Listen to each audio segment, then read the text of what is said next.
Baik Sobat UI, jadi kalau kita lihat tadi gangguan bipolar ini kan termasuk gangguan mental ya.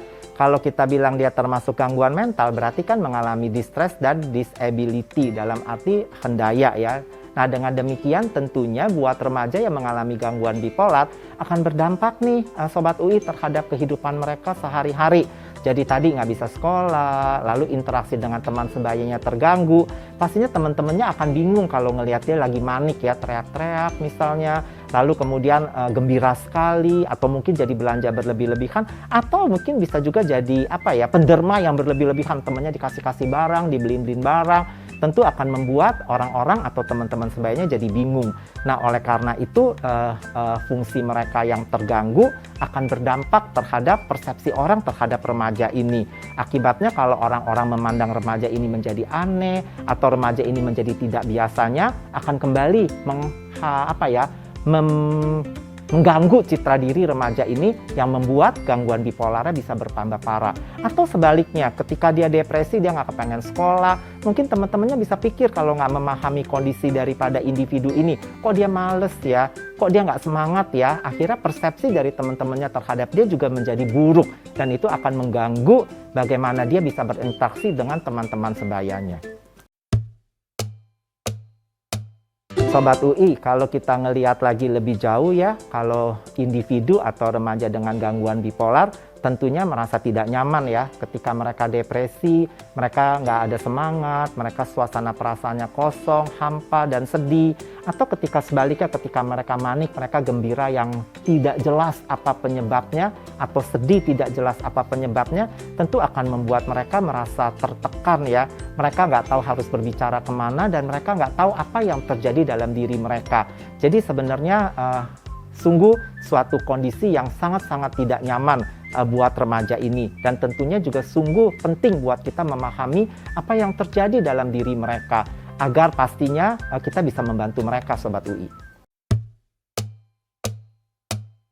Sobat UI, jadi kita udah memahami tadi ya gangguan bipolar, mood swing, penyebabnya, dan juga gejala-gejalanya. Nah sekarang kita akan coba membahas tentang bagaimana sih tata laksana remaja dengan gangguan bipolar. Kalau kita lihat tadi dari latar belakangnya, gangguan bipolar itu bisa dipandang dari aspek biopsikososial ya. Nah, tata laksananya kita juga berikan biasanya dari aspek biopsikososial juga nih Sobat UI. Dari aspek biologik tentunya kita biasanya akan memberikan pengobatan, dalam arti kita akan memberikan psikofarmakoterapi sebenarnya ya. Dan psikofarmakoterapi atau obat-obat yang tentunya untuk gangguan bipolar ini adalah obat-obat adalah yang kita golongkan sebagai mood stabilizer. Dan mood stabilizer ada beberapa jenis sih Sobat UI. Ada yang kita golongkan di dalam antipsikotik yang generasi kedua misalnya. Atau bisa juga kita memberikan antikonvulsan sebenarnya ya. Antikonvulsan misalnya Depakote misalnya, itu juga kita sebut sebagai obat yang bisa membantu untuk menstabilkan mood daripada remaja yang mengalami gangguan bipolar ini. Lalu dari sudut psikososialnya tentunya kita akan memberikan intervensi psikososial Sobat UI. Intervensi psikososial pastinya yang kita berikan adalah psikoterapi. Psikoterapi tentunya yang paling penting adalah kita memberikan psikoterapi suportif dulu ya Sobat UI. Karena kita memberikan terapi atau psikoterapi suportif ini tujuannya adalah membantu untuk kita bisa memberikan empati kepada pasien atau remaja dengan gangguan bipolar ini. Jadi kita akan melakukan validasi empatetik, kita akan memberikan reassurance, kita akan memberikan encouraging, dan kita juga membantu remaja ini ujung-ujungnya adalah agar bisa meningkatkan fungsi ego mereka juga sebenarnya. Lalu kadang-kadang oleh karena aspek psikososialnya tadi cukup banyak, maka kalau remaja-remaja ini mengalami gangguan pada citra diri mereka atau gangguan di dalam rasa confidence, kadang-kadang kita juga memberikan psikoterapi yang bersifat reedukatif. Misalnya kita memberikan cognitive behavior therapy misalnya, atau terapi kognitif perilaku.